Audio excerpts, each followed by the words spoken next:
So hi guys, this is Ujjwal Kumar Sen and you're watching Ujjwal Kumar Sen YouTube channel. So guys, आज थोड़ा अलग है, बाकी same तरह का वीडियो नहीं है आज. So हमारे पास आज गेस्ट हैं, राइट. इनका नाम अजय सिंह है.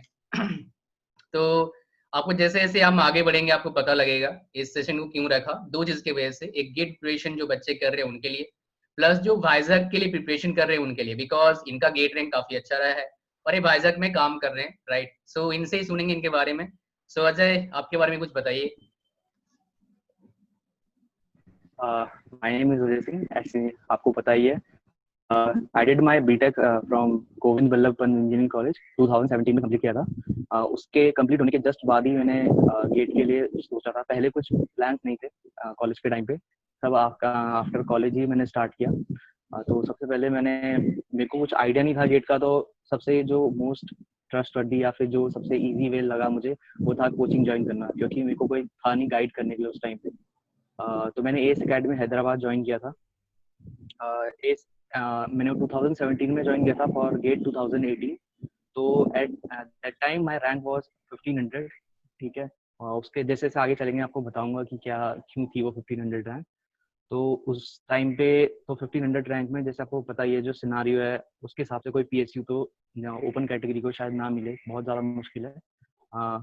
उसके बाद तो मैंने फिर एमटेक ज्वाइन किया फ्रॉम एनआईटी कुरुक्षेत्र. तो वहाँ मैंने 3 मंथ कंटिन्यू किया, बिकॉज मेरे को मेन फोकस था, मेरे को जॉब फोकस था. ठीक है. एमटेक का तो कुछ ऐसा सीन था नहीं, बस वो एज अ बैकअप प्लान था. तो मैंने एनआईटी कुरुक्षेत्र ज्वाइन किया बिकॉज मैंने अपने थोड़ा सीनियर से पता किया था कि वहाँ पे थोड़ा टाइम मिल जाता है प्रिपरेशन का. तो लेकिन ये सब चीज़ें किस्मत पे डिपेंड करती है, बिकॉज सब बोलते हैं कि हाँ यहाँ टाइम मिल जाता है, वहाँ टाइम मिल जाता है, बट ऐसा होता नहीं है. बट जब आप एमटेक करने जाओगे तो आपको पता चलेगा कि जब कितना सारा असाइनमेंट है, कितना सारा लोड है. तो वो सब चीज़ें मुझे वहाँ जाने के बाद ही पता चली. तो इसलिए मुझे छोड़ना पड़ा, क्योंकि मेरा मेन फोकस गेट ही था. तो उस टाइम पे मैंने अच्छे से तैयारी की and I got the rank. Okay Ajay, so मुझे जैसे बहुत सारे बच्चे ना अभी 4th ईयर में हैं, तो पेंडेमिक का टाइम है, जॉब लिखना बहुत मुश्किल है. बहुत सारे का जॉब लगा भी है तो उनका अपॉइंटमेंट लेटर बीच में अटका हुआ है, मतलब उनका ज्वाइनिंग नहीं हो पा रहा है. जैसे बहुत सारे का मेरे पास कॉल भी, मतलब मैसेज आता है इन जनरल. तो आप मुझे बताओ, आपने गेट ही क्यों चूज करा? बिकॉज और भी तो है, लाइक आपके पास एसएससी जेई है, उसके बाद ईएससी है, उसके बाद आप कैट के जरिए एमबीए कर सकते हो अच्छे इंस्टीट्यूट से. इवन गेट से ज्यादा सैलरी मिलता है, सॉरी, मिलता है वहां पर. तो क्या गेट क्यों करा आपने? मतलब गेट के पीछे क्या कोई स्पेशल रीजन था? हाँ सर, स्पेशल रीजन यही है. देखिए, अब जो भी मतलब हर एक स्टूडेंट होता है, हर एक पर्सन होता है, उसकी लाइफ में अलग अलग प्रायोरिटीज होती हैं, या फिर कह सकते हैं अलग अलग टैलेंट होता है. जैसे मैं आपको एग्जांपल देता हूँ, हमारी क्लास में ही बहुत सारे लोग ऐसे हैं जिन्होंने गेट चूज किया. बहुत सारे लोग ऐसे हैं जो बैंकिंग सेक्टर में चले गए. बहुत सारे लोग ऐसे हैं जो डिफेंस में जिनका इंटरेस्ट था. मेरा एक बेस्ट फ्रेंड है, उसका वो खुद डिफेंस में ज्वाइन कर लिया उसने. तो ये सब प्रायोरिटीज पे डिपेंड करता है आपकी, कि आपकी प्रायोरिटीज क्या है लाइफ में. ठीक है. दूसरी चीज होती है, बहुत सारे लोगों को ये होता है कि किसी चीज में वो कंफर्टेबल होते हैं. जैसे कोई लोग होते हैं नॉन टेक में बहुत कंफर्टेबल होते हैं, तो वो उस फील्ड को चूज करते हैं. कोई होते हैं अपने टेक्निकल फील्ड में कुछ करना चाहते हैं. कुछ लोग होते हैं जैसे कोई बोलते हैं कि नहीं, हमने 4 साल इन्वेस्ट किए हैं तो थोड़ा 1 साल कर टेक्निकल फील्ड में ही ज्वाइन करो. ठीक है. तो ये सीन होता है. और हमारे मतलब इंडिया में जो जनरली जो मैक्सिमम कॉलेजेस हैं उसमें प्लेसमेंट का तो आपको सीन पता ही है, लीविंग आईआईटीज एंड एनआईटीज. उसके अलावा सारे सीन एवरीबॉडी नोज. तो यही था, हमारे कॉलेज में भी बहुत कम प्लेसमेंट था. तो जो बेस्ट ऑप्शन मुझे लगा उस टाइम पे, दैट वाज गेट, क्योंकि मेरे को टेक्निकल से जुड़ा रहना था. तो आपका और रैंक पहले यही एक 1500 आया 2017 में, बता रहे हैं अकॉर्डिंग टू यू, राइट? हाँ जी. हाँ, तो उसके बाद 200 प्लस कितना आपका रैंक था 2018 में? 200 आई थिंक 67, 377. 377 रैंक था. ओके, ठीक है. हाँ जी. तो आपका जो रैंक था 377, मतलब इतना आप कम रैंक कैसे कर पाए? मतलब क्या क्या स्ट्रेटेजी आपने लगाया था कि आपका रैंक घटा सर, इतना? स्ट्रैटेजी यही है कि मेरे ख्याल से प्योरली हार्ड वर्क सर. मैं यही बोलूँगा, मुझे अपने में ये लगा कि हार्ड वर्क.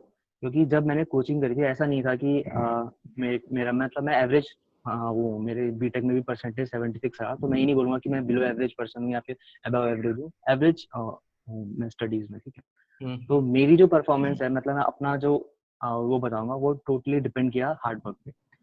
फर्स्ट ईयर पे मतलब जब मैंने स्टार्टिंग में ज्वाइन किया था इस अकेडमी, उस टाइम पे ये था कि वो एफर्ट नहीं दिया मैंने जो देना चाहिए था, जो रियल में लगता है, ठीक है। हाँ बस ऐसा चल रहा था कि हाँ आ रहे थे, मतलब कोचिंग से आते थे, अपना रूटीन फॉलो करते थे, पढ़ते भी थे, लेकिन एक वो होता है ना अंदर से, एक वो होती है कि नहीं इसी साल करना है और ये लास्ट चांस है। मतलब एक होना चाहिए इंसान को अंदर से, जब वो जिस टाइम पे वो प्रिपेयर कर रहा हो, जिस टाइम पे वो प्रिपेयर कर रहा हो, उसे ऐसा लगना चाहिए कि उसको इस तरीके से प्रिपेयर करना चाहिए कि this is his last chance. Result आने के बाद टोटली मेंटेलिटी चेंज होनी चाहिए, बिकॉज नहीं तो आप डिप्रेशन में भी जा सकते हैं। लेकिन जिस टाइम पे आप प्रिपेयर कर रहे हैं उस टाइम पे आपको ऐसे प्रिपेयर करना चाहिए कि this is the last chance. तो जब मेरा पहला अटेम्प्ट नहीं हुआ, मेरे साथ वाले का हो गया, तो ऑफकोर्स सी बात है बुरा लगता है सर, तो वही बुरा लगा मुझे। तो बस उस बुरे ने आप देख ही सकते हैं फिर क्या किया। सो आप 5 टॉप टिप्स देना चाहते हैं किसी बंदे को, मतलब जो नए नए आ रहे हैं गेट पर एडमिशन करने के लिए, राइट? क्या 5 टिप्स देना चाहेंगे बच्चों को? सर टिप्स तो काफी सारे हो जाएंगे। सबसे पहले है अपने सब्जेक्ट को जानना, ठीक है। अपने सब्जेक्ट को जानने से पहले, उससे भी पहले मैं बता देता हूँ, सबसे इम्पोर्टेंट है सिलेबस को जानना। सबसे पहला जो फर्स्ट इम्पोर्टेंट स्टेप है या सबसे पहला जो टिप है, सिलेबस को जानना। क्यों ये बात क्यों? क्योंकि जब हम गेट के लिए प्रिपेयर करते हैं ना खुद से, तो खास तौर से उन लोगों के लिए जो खुद से प्रिपेयर कर रहे हैं, तो हम रैंडमली बहुत सारी चीजें पढ़ने लगते हैं। क्योंकि हमारे बीटेक में जो सिलेबस होता है वो काफी सारा वाइड होता है, बट जो गेट में जो सिलेबस होता है वो बहुत वो होता है, शॉर्ट होता है, उतना नहीं होता है, उतना वाइड नहीं होता है। तो सबसे पहले हमको सिलेबस जानना चाहिए, ठीक है। तो सिलेबस जानने का सबसे अच्छा तरीका ये है कि जो उन्होंने सिलेबस दिया है तो उसको पढ़ो, ठीक है। दूसरी जो सबसे अच्छी मैं आपको टिप दूंगा, वो भी सिलेबस जानने से ही रिगार्डिंग है, कि प्रीवियस ईयर क्वेश्चन बहुत ज्यादा जरूरी है। प्रीवियस ईयर क्वेश्चन इसलिए जरूरी है क्योंकि आपको आइडिया लगेगा कि हाँ गेट का जो लेवल ऑफ क्वेश्चन है, या फिर गेट का जो मतलब कौन सा एरिया वो ज्यादा कवर कर रहा है। तो ये चीजें बहुत इंपॉर्टेंट है। और तीसरी चीज वही हो गई, फिर अगर ये सब चीजें होने के बाद जब आप सिलेबस जान जाते हैं, आपको पता चल जाता है कि मुझे क्या पढ़ना है क्या नहीं पढ़ना है, उसके बाद है सब्जेक्ट नॉलेज, ठीक है।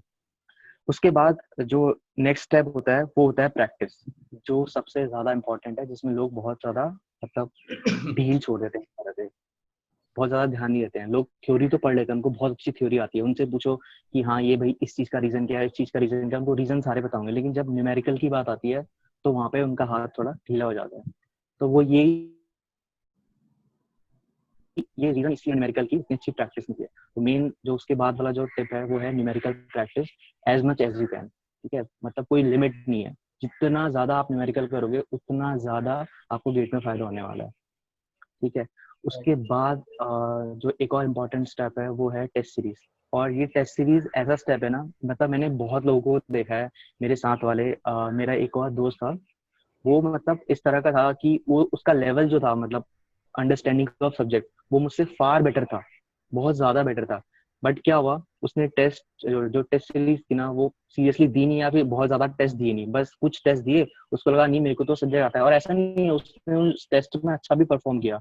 लेकिन यही है, टेस्ट सीरीज इसलिए इंपॉर्टेंट है क्योंकि जब आप गेट में एग्जाम देने जाओगे ना, तो वहाँ पे का जो माहौल है और जब तुम घर पे जो प्रिपेयर करते हो या फिर घर पे जो टेस्ट दे दो, उन दोनों में बहुत डिफरेंस आने वाला है। जब तुम खुद से न्यूमेरिकल सॉल्व करते हो और जब तुम टेस्ट में होते हो उस टाइम पे न्यूमेरिकल सॉल्व करते हो, एक इजी सा न्यूमेरिकल भी आपको बहुत हो सकता है बहुत टफ लगे उस टाइम पे। तो टेस्ट सीरीज बहुत ज्यादा इंपॉर्टेंट है। अगर आपके पास टाइम है, सब जिन्होंने ऑलरेडी प्रिपेयर कर लिया है, सब्जेक्ट सारे प्रिपेयर कर लिए हैं, तो मैं उनको बोलूंगा कि अभी से स्टार्ट करते हैं टेस्ट सीरीज। और टेस्ट सीरीज में भी बहुत सारे पॉइंट हैं।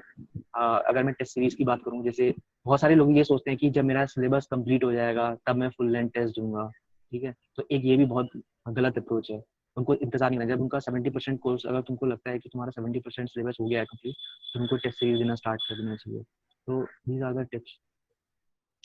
तो भाई साहब जितने व्यूअर्स उनको बता दूं, अजय हमारे लिए एज ए फ्रीलांसर काम करते थे, अब भी हमारे से जुड़े हुए हैं, और हम गेट का टेस्ट सीरीज प्रोवाइड कर रहे हैं। उसका लिंक मैं फर्स्ट कमेंट में डाल दूंगा और डिस्क्रिप्शन में डाल दूंगा, राइट? अभी भी हमें हेल्प करेंगे आगे के लिए।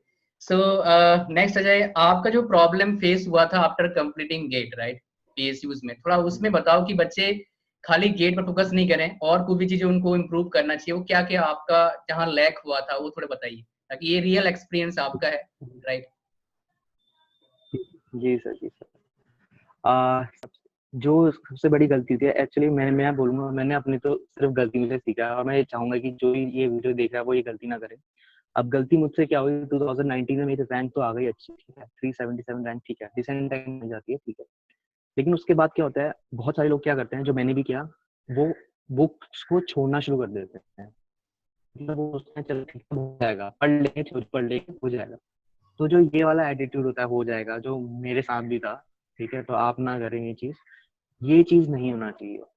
ये चीज इसलिए नहीं है कि अगर आप, जब तक आप अपने सब्जेक्ट से जुड़े नहीं है और आप सोच रहे हैं कि जब इंटरव्यू होगा तब मैं पढ़ लूंगा, तो वो चीज प्रैक्टिकली जब आप उस स्टेज में आओगे तो वो बिल्कुल ही आपको इम्पॉसिबल सी लगेगी, ठीक है। बहुत सारे लोग ये सोचते हैं कि हाँ गेट में रैंक आ गई तो इंटरव्यू तो हो ही जाएगा, बट ये जो एटीट्यूड है ये नहीं रखना है, ये बहुत बड़ी मिस्टेक होती है, ठीक है। ये मिस्टेक मैं खुद भुगत रहा हूँ, लेकिन फिर भी हाँ मैंने लास्ट में जब मैंने समझ लिया था ये चीज, तो मैं मेहनत करता कि हाँ कोई भी अब इंटरव्यू आएगा उसके लिए पढ़ना है पहले से।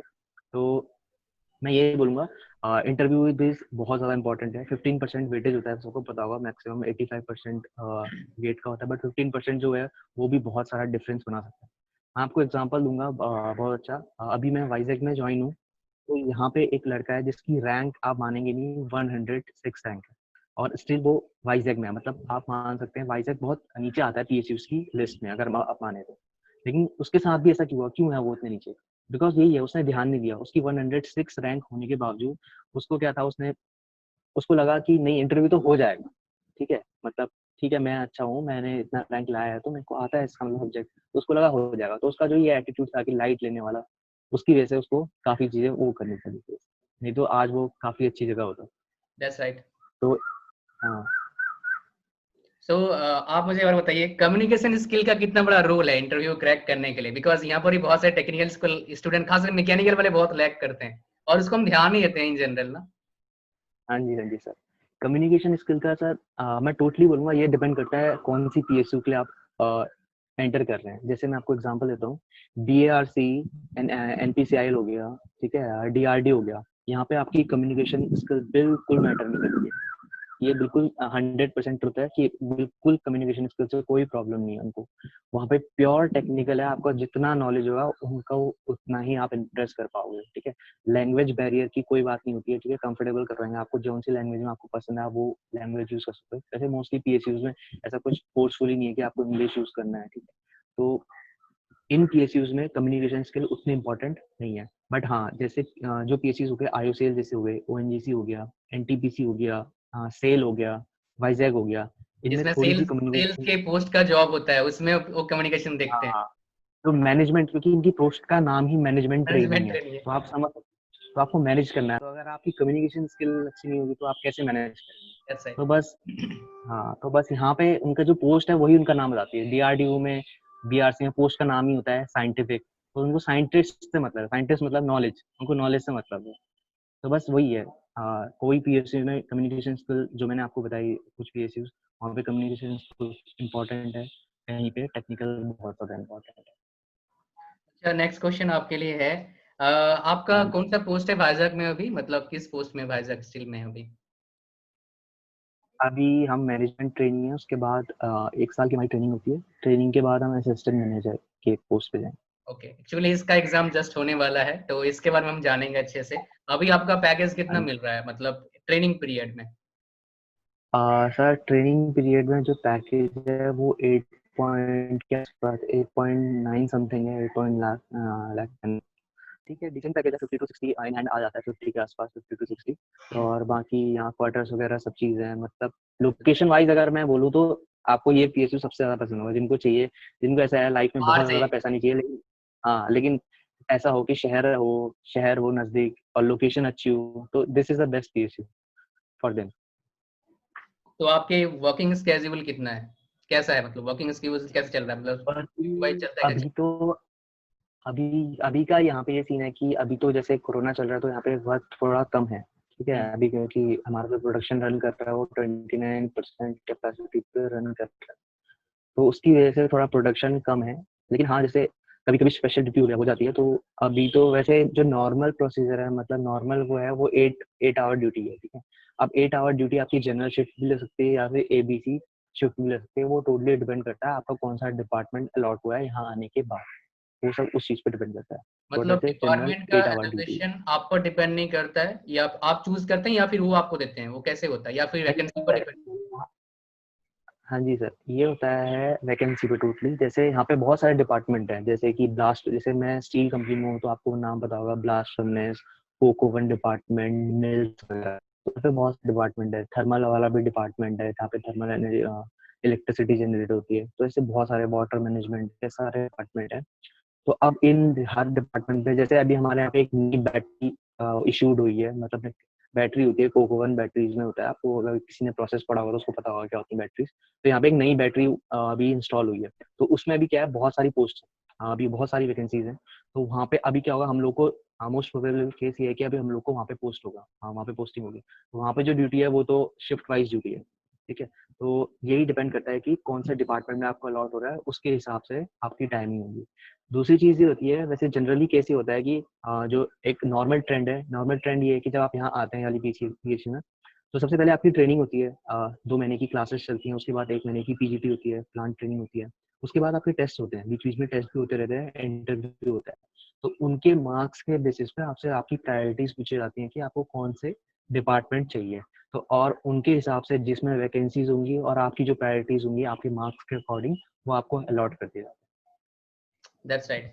अच्छा, आपका डिपार्टमेंट कौन सा है? है। अभी सर हमको डिपार्टमेंट अलॉट नहीं हुआ है, बिकॉज ड्यू टू अच्छा, कोरोना। ट्रेनिंग है अभी। हाँ जी, अभी ट्रेनिंग में ही है अभी तो मतलब बेसिक। आफ्टर 1 ईयर आपका डिपार्टमेंट अलॉट होगा और आपका जो रियल पैकेज है वो शुरू होगा, राइट? थोड़ा पैकेज ही बढ़ता हाँ है। जी, हाँ जी, हाँ जी सर, ओके। पैकेज। अच्छा, ये इसका बताओ, जैसे बहुत सारे बच्चों को पता नहीं होगा, पीएसयूज में बोनसेस मिलते हैं। हर पीएसयू का अलग अलग मिलता है, पूजा बोनस, ये बोनस, वो बोनस। उसका क्या हिसाब किताब रहता है, आपको अगर पता हो तो? हाँ जी, हाँ जी सर, बोनसेस का से अभी बहुत ज्यादा आइडिया तो नहीं है मुझे, बट बोनसेस का ऐसे रहता है, जैसे कोई भी फेस्टिवल हो गया, जैसे दिवाली फेस्टिवल, तो इसमें अलग से बोनस रहता है।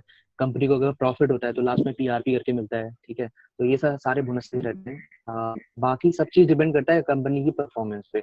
जो बोनसेस होते हैं और जो भी जितनी भी एक्स्ट्रा चीजें होती हैं, वो सब डिपेंड करता है कि कंपनी ने कैसे परफॉर्म किया थ्रू आउट द ईयर, ठीक है। उनकी सेल्स कितनी रही, कितना आपका वो रहा, रेवेन्यू जनरेट हुआ, उस चीज पे ये सब चीजें डिपेंड करती है। जितना ज्यादा रेवेन्यू जनरेट होगा उतना ज्यादा आपको बोनसेस। हर कंपनी का अपनी अपनी वो होती है, स्कीम्स होती है। That's right, that's right. अच्छा, जो आपका जो सिलेक्शन प्रोसेस हुआ था वाइजैक में, उस पर आते हैं थोड़ा सा, बहुत सारे बच्चों को पता नहीं होगा। आपको इंटरव्यू में क्या पूछा गया था वो फोकस करेंगे, बिकॉज वाइजैक का भी एग्जाम होगा जब भी पेंडेमिक खत्म होगा, राइट? तो आपको क्या हाँ पूछा जी गया था क्वेश्चन बेसिकली इंटरव्यू में? सर, मेरे को और मेरे जितने फ्रेंड्स हैं, जनरली हम लोग को ये इंटरव्यू जो हुआ था वो टेक्निकली हुआ था, ठीक है। अब टेक्निकल में भी एक चीज होती है, इन्फॉर्मेटिव टेक्निकल, मतलब ऐसा नहीं है कि बहुत ज्यादा डीप, जैसे बीआरसी एनपीसीएल इस तरह का इंटरव्यू नहीं होता है। टेक्निकल मतलब बेसिक चीजें बोलेंगे, जैसे आपको क्या पूछेंगे, कंप्रेसर क्या होता है, कैसे वर्क करता है, गियरिंग क्या होती है, कैसे होती है। ये प्रोजेक्ट से रिलेटेड आपका फाइनल ईयर प्रोजेक्ट क्या था, अगर कुछ इंपॉर्टेंट या फिर कुछ अट्रैक्टिव प्रोजेक्ट है तो उससे जरूर क्वेश्चन पूछेंगे। आपकी जो ट्रेनिंग होती है बीटेक पीरियड में, उससे जरूर क्वेश्चन पूछेंगे। तो मेन चीज यही है, इनसे आपको प्रिपेयर करके जाना चाहिए। जैसे मैंने जब अपनी ट्रेनिंग की थी वो एनटीपीसी से एनएचपीसी से करी थी। तो उन्होंने मुझसे उसी चीज से रिलेटेड क्वेश्चन पूछे कि क्या होता है बैराज, ठीक है, कौन सी रिवर होती है, क्या होता है फ्लो कितना होता है, क्या कितनी इलेक्ट्रिसिटी जनरेट करी, ठीक है। उस टाइम पे तो आपको अपनी ट्रेनिंग से रिलेटेड या अपनी कंपनी की जो बेसिक प्रोफाइल है, क्या करती है, कैसे करती है, उनकी जो बेसिक टर्मिनोलॉजीज है, वो सारी चीजें पता होनी चाहिए। इसके अलावा जो चीज़ है, क्योंकि ये स्टील मेकर कंपनी है, तो मैं आपको जरूर सजेस्ट करूंगा कि आप मटेरियल साइंस जरूर पढ़ के जाएं, जो इसका इंटरव्यू होता है। मटेरियल साइंस में स्टील दैट्स वगैरह इस राइट। चीज से रिलेटेड, हम्म। ठीक है। कि बहुत सारे लोग क्या होते हैं, मटेरियल साइंस कोई नहीं पढ़ता है गेट के लिए, सच बात तो यही है। क्योंकि 1 मार्क्स का आता है और पढ़ना इतना कोई चाहता नहीं है। एक दैट्स मार्क्स राइट। के लिए कौन पढ़ेगा, लेकिन इंटरव्यू में अगर आप जा रहे हैं तो इंटरव्यू में जरूर मटेरियल साइंस पढ़ के जाइए। और इसका इंटरव्यू नहीं, मैं आपको बोलूंगा कि हर पीएचडी के मटेरियल साइंस जरूर पढ़ के जाइए, क्योंकि एक आपको पूरे इंटरव्यू पैनल में एक जो पर्सन होगा ऐसा जरूर मिल जाएगा, जो आपको मतलब जो मटेरियल साइंस फील्ड में हो, उस फील्ड में इंटरेस्टेड होगा। ऐसा मेरे साथ हुआ था एनपीसीआईएल के इंटरव्यू में। मैं आपको बताता हूँ एनपीसीआईएल इंटरव्यू में क्या हुआ था मेरे साथ। मेरा एनपीसीआईएल बस 2 मार्क्स से रुका। एनपीसीआईएल आपको पता है कौन सा है, न्यूक्लियर पावर, बहुत अच्छा पीएसयू है वो, ठीक है। उसके प्राइवेट होने के चांस भी बहुत ज्यादा बिल्कुल नहीं है, क्योंकि बिल्कुल स्ट्रेटेजिक सेक्टर में आएगा वो। तो उसमें बस मेरे जो मार्क्स थे वो इसलिए रुक गए थे क्योंकि मैंने भी, जैसे और लोग होते हैं, मैं भी उसी तरीके से, मेरा भी माइंडसेट ये था कि मटेरियल साइंस कौन पढ़ता है, ठीक है। और उसमें भी यही हुआ, वहाँ मेरे को उन्होंने कुछ सब्जेक्ट जो पूछे, बाकी थर्मोडायनेमिक्स, इन सारे से क्वेश्चन जो पूछे गए मुझसे, उनका आंसर तो मैंने नहीं कर दिया। जैसे ही वो मटेरियल साइंस में आए, तो बस वहीं पे मैं फेल हो गया। तो मटेरियल साइंस को बिल्कुल इंटरव्यू के पॉइंट ऑफ व्यू से तो बिल्कुल इग्नोर नहीं करना चाहिए। बस मैंने ये सीखा अपने इस इंटरव्यू के दौर में। सो मतलब आप बोलना चाह रहे हैं कि अगर भाई आप पीएसयू के इंटरव्यू के लिए जा रहे हो तो एटलीस्ट जिस चीज का फैक्ट्री है, मतलब पीएसयू जिस पर काम करती है उससे रिलेटेड पूरा बिल्कुल। सब्जेक्ट पढ़ के जाओ अच्छे से, राइट? अगर हाँ पीएस जी, के हाँ लिए जी। तो एचएमटी, थर्मोडायनामिक्स, आरएसी, एफएम पढ़ के अच्छे से हाँ, जाओ, नहीं तो आप फंस जाओगे। यस। ये आप बोलना चाह रहे हैं बेसिकली, राइट? हाँ जी सर, हाँ जी सर, बिल्कुल। चलिए ठीक है, मतलब बेसिकली आप बोलना चाह रहे हैं कि गेट दे के आप सो मत, अच्छा रैंक आ रहा है फिर भी आप पढ़ते रहो, मतलब अपना मशीन हाँ, चालू रखो और अपना दिमाग को बत्ती ऑन रखो, खत्म मत करो इसको, राइट? बिल्कुल, बिल्कुल, बिल्कुल सर। जब तक आपके हाथ में कॉल लेटर नहीं आता है, बिल्कुल आप सोचो आप नेक्स्ट ईयर के लिए प्रिपेयर करना स्टार्ट कर दो, उसी दिन से, जिस दिन से ये रिजल्ट आपका आए। बहुत अच्छा टिप्स है कि भाई अगर जब तक ऑडिटर हाँ, नहीं आया आप अपना प्रिपरेशन हाँ, चालू रखो। That's great. अच्छा, हाँ। नेक्स्ट क्वेश्चन पूछेंगे आपसे। आपका कोई और गोल है या फिर आपको वहीं पर सेट होना है, वाइजैक में ही सेट होना है? कोई और आप फ्यूचर गोल सर, करने हैं आपको तो? फ्यूचर गोल सर हर किसी के होते हैं। अभी तो फिलहाल तो मैं यहीं पे सेट हूँ बस। मतलब मुझे अच्छा लगा, यहाँ पे एनवायरनमेंट बहुत ज़्यादा अच्छा है। अगर जो आओगे तभी आप महसूस कर सकते हो कि आप मैं किस चीज़ की बात कर रहा वाइजैक हूँ। का मुझे पता है, क्योंकि मेरे मेरे काफी नोन वहाँ रहते हैं। हाँ, क्योंकि मेरा एक फ्रेंड है, वो आईओसीएल में है। अभी स्टार्टिंग में उसकी सैलरी तो बहुत है, ठीक है। अब उसको सही। 2 साल हो गए ज्वाइन के। लेकिन अब वहां से वो परेशान हो चुका है। क्यों परेशान हो चुका है? क्योंकि उसकी जो लोकेशन है, आपको पता होगा, जितनी ऑयल की जो लोकेशन होती है, सेल्स बहुत का भी ज्यादा जॉब मिलता है बेसिकली आईओसीएल वालों को और बीपीसीएल वालों को, हाँ, मैक्सिमम हाँ, लोगों को। हाँ जी, हाँ जी। तो बस उनका जो, और स्पेशली जो रिग में होते हैं, वो बहुत ज्यादा रिमोट एरियाज में होते हैं। तो That's right. वही होता है, एक टाइम बाद लोग बोलते हैं कि ये पैसे उतना मैटर नहीं करते हैं, तो ये और भी सेट है। हर किसी की प्रायोरिटीज अलग होती है लाइफ में। मैं ये नहीं बोलूंगा कोई चाहता है पैसा बहुत हो, कोई चाहता है नहीं पैसा कम होगा चलेगा लेकिन थोड़ा लाइफ लाइफ बैलेंस में होना चाहिए। एंजॉयमेंट हर होता है। किसी की अलग अलग प्रायोरिटी। हाँ जी चलिए सर। ठीक है, बहुत बढ़िया। आपके ये इन टिप्स से मुझे लगता है काफी सारे बच्चों को फायदा मिलेगा। और लास्ट क्वेश्चन आपसे पूछूंगा। Fire bulb, thank you very much, आपने बहुत कुछ बताया अपने लाइफ के एक्सपीरियंस के बारे में। लास्ट क्वेश्चन आपसे पूछेंगे, आपके लाइफ के 5 या 4 कोई बड़े मिस्टेक बताओ जो आपको लगता है कि कोई एक्स्ट्रा ऑर्डिनरी सक्सेस मुझे मिल सकता था, लेकिन छोटे छोटे सिली मिस्टेक की वजह से वो एक्स्ट्रा ऑर्डिनरी सक्सेस मेरे को नहीं मिला। 4 या 5 जो भी है। सबसे पहला मिस्टेक जो होता है रैट रेस, ठीक है। ये मैं अपनी मिस्टेक नहीं बताऊंगा, ये मैं एक जनरल मिस्टेक बताऊंगा। जनरल मिस्टेक ये थी कि मैंने अपने बहुत सारे फ्रेंड्स को दिखाया ये करते हुए। रैट रेस मतलब जैसे ही कोई कॉलेज से पास आउट होता है, वो बस ये सोचता है कि गेट ही सब कुछ है, या फिर कोई एक पर्टिकुलर एग्जाम जो उसके साथ, जो सामने वाले उसको दिख रहा है कि हाँ सब लोग इस तरह में जा रहे हैं, तो मैं भी यही चीज फॉलो करता हूँ। तो ये चीज नहीं होनी चाहिए, ये चीज भेड़ इसलिए नहीं चाल होनी चाहिए। मतलब। हाँ, भेड़ चाल, बिल्कुल। दैट्स जो राइट। भेड़ चाल होती है, इसमें ये होता है कि भेड़ चाल में आप उस टाइम पे इन्फ्लुएंस होके, लोगों के इन्फ्लुएंस में आके वो पाथ से ज्वाइन कर लेते हो। लेकिन जब आप धीरे धीरे उसमें फील्ड में आते हो, तो आपको एहसास होता है नहीं, ये तो आपके लिए बना है। मेरे बहुत सारे फ्रेंड ऐसे हैं, कॉलेज के 2-3 फ्रेंड ऐसे हैं जो अभी तक प्रिपेयर कर रहे हैं गेट के लिए। तो दैट्स सोचिए, मैं 2017 का पास आउट हूँ, वो अभी तक प्रिपेयर कर रहे हैं। तो रैट रेस नहीं होना चाहिए। तुम्हें ये भी देखना पड़ेगा कि तुम्हारी कैपेबिलिटी क्या है। वो चीज बहुत ज्यादा मैटर करता है। That's right. पहली मिस्टेक होगी जो बहुत लोग करते हैं। दूसरी मिस्टेक, अब मैं अपनी मिस्टेक्स गिनाऊंगा। दूसरी मिस्टेक्स होती है कि लेना चीजों को, कहने का मतलब है, बहुत सारे लोग ये सोचते हैं कि इस साल नहीं तो अगले साल, अगले साल नहीं तो उसके अगले साल, ठीक है। ये एटीट्यूड कब अच्छा है, मैं आपको बताऊंगा। 2 तरह के एटीट्यूड बहुत जरूरी है, before exam, after exam. Before exam आपको ऐसा एटीट्यूड, मैंने ऑलरेडी चीजें बोल दी है कि ऐसा एटीट्यूड होना चाहिए कि दिस इज माई फर्स्ट, मतलब this is my last chance. First या फर्स्ट का मुझे नहीं पता, लेकिन ये होना चाहिए कि this is my last chance. आपको ऐसे प्रिपेयर करना, ठीक है। ये नहीं सोच के रखना है कि हनी इस साल नहीं अगले साल तो हो ही जाएगा, अगले साल कर लूंगा, ये नहीं, अगले साल का नहीं।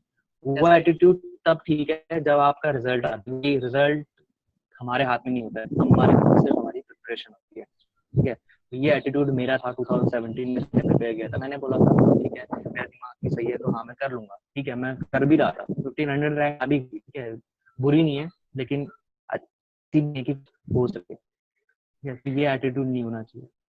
और एक मिस्टेक जो मैंने की थी, टेस्ट सीरीज को सीरियसली ना ले, जो बहुत लोग करते हैं, बहुत ज्यादा लोग। लोग क्या करते हैं, टेस्ट सीरीज या तो देते ही नहीं है। कुछ लोग तो टेस्ट सीरीज देते नहीं है, बिल्कुल ही इतने ज्यादा एक कॉन्फिडेंट बार होते हैं, देखिए उनको मार्क्स इतना ज्यादा खराब उन्होंने आया उसका क्वेश्चन कर बना देंगे चुके होते टेस्ट हैं। सीरीज। हाँ, हाँ, हाँ, बिल्कुल, बिल्कुल। बस हमारे पास तो ये वही भी होता होता है, है, हमारे पास टेस्ट हाँ, सीरीज के एक। हजारों बच्चे हैं, हम देखते हैं 2 बार देते हैं, बंद कर देते हैं, फिर बहुत सारे। ये पॉइंट आप बहुत अच्छा, जो टेस्ट सीरीज में पॉइंट ये सीनियर ने मेरे को बताया था कि सीरीज में जो मार्क्स आते हैं, वो तुम्हारी गेट की परफॉर्मेंस नहीं बताना चाहते। टेस्ट सीरीज इसलिए नहीं, तुम्हें टेस्ट सीरीज में अच्छे मार्क्स हैं, ऐसा सोच के चलो, मैं आपको एग्जांपल देता हूँ, अगर टेस्ट सीरीज में आपके मार्क्स कम आ रहे हैं ना, तो आपका बेटर चांस है कि आपका गेट अच्छा जाने वाला है।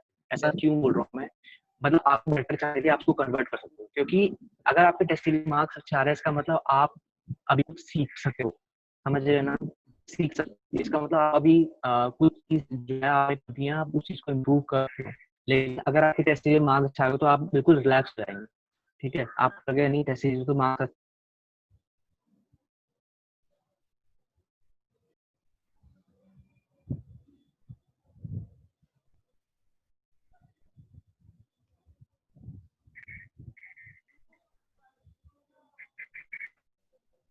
हेलो। हाँ हाँ, वो बीच में कुछ कनेक्शन का प्रॉब्लम हो गया होगा आपका, बट नाउ इट्स ओके। हाँ जी सर। अब हाँ आपका तो आपका वीडियो वीडियो ऑन 10। कर लीजिए, वीडियो ऑन नहीं आ रहा है आपका, वीडियो ऑन कर लीजिए। हाँ अदर साइड, आप बताइए। हाँ तो मैं यही बता रहा था कि टेस्ट सीरीज बहुत ज्यादा इंपॉर्टेंट है। कभी हम्म। भी टेस्ट सीरीज में मार्क्स कम आते हैं तो डिमोटिवेट बिल्कुल नहीं होना है। डिमोटिवेट इसलिए नहीं होना है क्योंकि टेस्ट सीरीज इस तरीके से ही डिजाइन की जाती है कि आपके मार्क्स कम आए उसमें। ठीक है, आपके कम मार्क्स आ रहे हैं तो बहुत अच्छी बात है, आप इम्प्रूव करिए, चीज को एनालाइज कीजिए कि हाँ क्यों आ रहे हैं मेरे कम मार्क्स, क्या कमी रह गई है। ठीक है, तो टेस्ट सीरीज को बिल्कुल स्किप नहीं करना है। मेरा ये मतलब बोल सकते हैं जो 5 स्टार सजेशन होता है, ठीक है, जो बहुत ज्यादा इंपॉर्टेंट है सबके लिए, ये बहुत ज्यादा। और सबसे उसमें भी सबसे ज्यादा इंपॉर्टेंट टेस्ट सीरीज जो है वो है full length test. Full yes. Length test तो आप जितने ज्यादा दे सके वो दीजिए, क्योंकि जब आप गेट का एग्जाम देने पड़ेंगे, जो एग्जाम प्रेशर होता है ना, वो एग्जाम प्रेशर जो होते हैं, जो गेट में जाके ही आपको पता चलेगा कि क्या होता है। अगेन कुछ प्रॉब्लम आ रहा है कनेक्शन में। लेट्स थोड़ा सा वेट कर लेते हैं, आ जाएगा, I hope so. Right, just wait कर लेते हैं। जी हाँ, आपका वीडियो वीडियो वीडियो पर क्लिक कर दीजिए एक बार, वीडियो आ जाएगा। सर आएगा। एक सेकेंड, वीडियो पर क्लिक कर दीजिए एक बार। हाँ जी सर, वीडियो पे क्लिक कर दिए। थोड़ा टाइम लगता है, आई थिंक सो।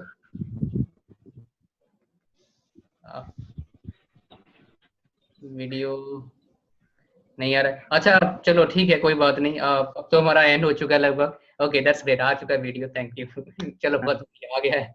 अच्छा मुझे बताओ, आप हाँ वाइजैक में 5 जगह बताओ जो आप घूमे हो हाँ या जी घूमने वाले हो। वाइजैक की काफी पढ़ाई लिखाई बात होगी, अब घूमने की बात करते हैं थोड़े से। वाइजैक में 5 जगह, जैसे बीच तो हो गया काफी, सर घूमने की। बीच तो बोलने के बाद नहीं है, जबरदस्त है। हाँ जी सर। आप मुझे बाकी जगह बताओ। बाकी जस्ट सेकेंड, थोड़ा सा कुछ प्रॉब्लम आ रहा है आई थिंक नेटवर्क में उनके, मे बी। ओके, इतने इश्यूज नहीं आना चाहिए, बट क्या कर सकते हैं, we can not do anything, right.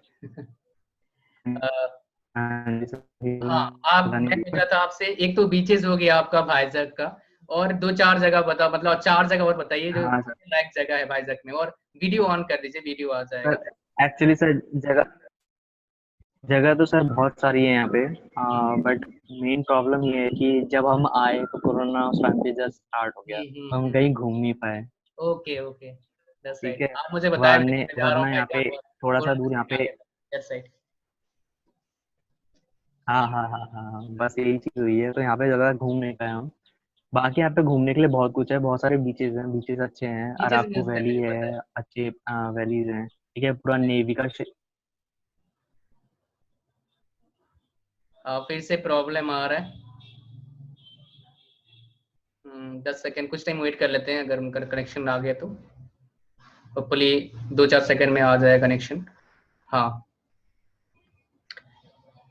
Okay, सो इसको सम अप कर लेते हैं हम इस इंटरव्यू को, राइट। ताकि ताकि आपको जो भी बंदे देख रहे हैं आप हाँ तक, जी right. So Ajay, thank you very much for हाँ टॉकिंग टू जी sir. Us, and best of luck for your future. Hopefully आपका जो गोल है, आपका गोल और शायद चेंज हो सकता है आफ्टर वर्किंग 2-3 years, बिकॉज 2-3 साल बाद क्या होता है, बंदोबस्त पैसा आता है। जैसे पैसा आता है लोगों का बुद्धि खुलता है, फिर लोगों का गोल चेंज हाँ होता है। लेट्स सी आपका क्या हाँ होता है, आप तो देखेंगे, आप तो हाँ वही। ठीक है, चलिए Ajay, thank you very much for talking to us, bye bye, God bless you, and enjoy करें और be safe, right, because corona भी खत्म नहीं होने वाला, टाइम लगेगा लगता है मुझे देख के, राइट। चलो guys, thank you very much for watching, हाँ वीडियो को जी लाइक जरूर करें, सर।